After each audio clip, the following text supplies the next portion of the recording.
les pays arabes rompent leurs relations avec le Qatar après la visite de Trump à Riyad, ce qui fait croire que ce sont les États-Unis qui leur ont dicté cette attitude. Mais alors que les frères musulmans, confréries dont les pays arabes ont invoqué la nature terroriste pour justifier leur décision de rompre avec le Qatar, sont depuis des décennies partisans de la Grande-Bretagne. Ceci ne met-il pas l'Amérique et le Royaume-Uni face à face?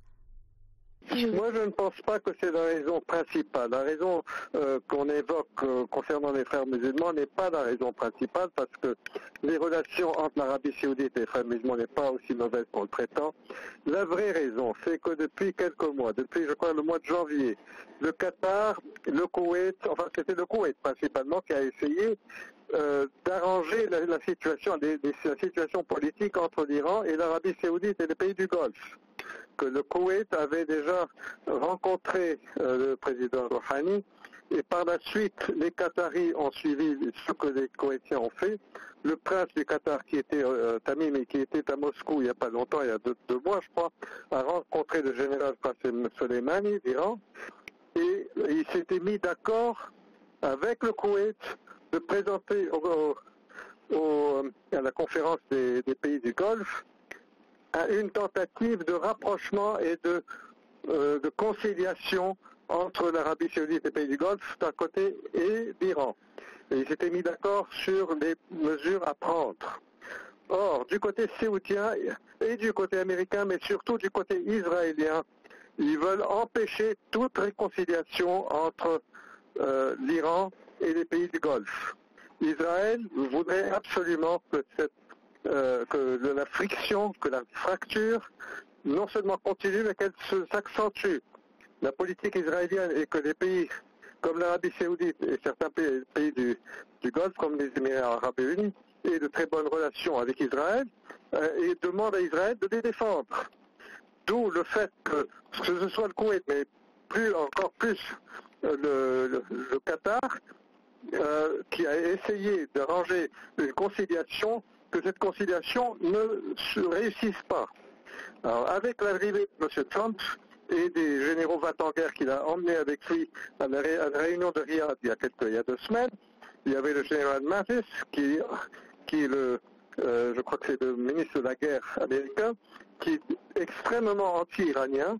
Vous avez le représentant de National Security Agency, l'agence de sécurité nationale américaine, également le général McMaster, très anti-iranien, qui ont influencé Trump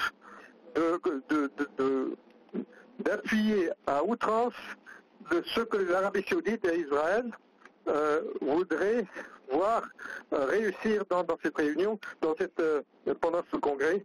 C'est à part de faire des déclarations tout à fait anodines concernant Daesh, mais surtout que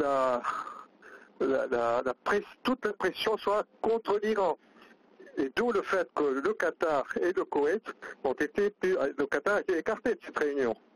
Plus ou moins, elle était présente, mais elle n'a pas pu avoir son mot à dire.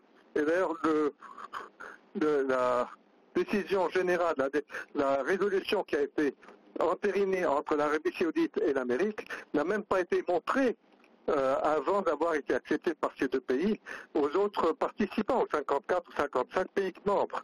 Ce qui fait que le Qatar a été isolé, je pense, pour empêcher toute conciliation entre l'Iran et les pays du Golfe. Alors que le Koweït et le Qatar et Oman avaient réussi avec l'Iran de présenter un code de conduite, si vous voulez, et une possibilité de négociation qui aurait pu aboutir. Ce que Israël veut absolument, refuse de voir être mis en œuvre. Qui a commandité cette crise et cette rupture? C'est l'Israël, l'Amérique? Israël ne le fait jamais ouvertement. Elle le fait à travers l'Amérique. Je pense que c'est l'Amérique avec les Saoudiens. Les Saoudiens n'étaient jamais convaincus. Les Saoudiens sont entièrement maintenant entre les mains des Américains par le fait que les Américains vont leur livrer des armements comme aucun pays n'a jamais reçu auparavant.